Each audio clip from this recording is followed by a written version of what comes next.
تعالى تعالى عشان بس نبقى متفقين. استنوا كده، خليك معايا يا باشا. النهارده ماتش مش عادي، تمام؟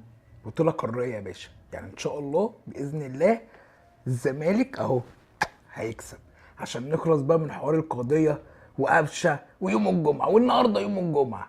والله لو الزمالك ان شاء الله كسب يا باشا، انا اخلي يوم الجمعة ده عيد وطني، عيد مقدس، لان احنا اتنفخنا. عشان تبقى عارف مبدئيا مش عايز حد يكلمني من صحابي ومعارفي وكل حاجه، انا محرج على امي شاي وقهوه وشكرا ونسكت يا باشا. النهارده يا باشا انت ست بركه وامي ومش عايزه ادخل النار، تمام؟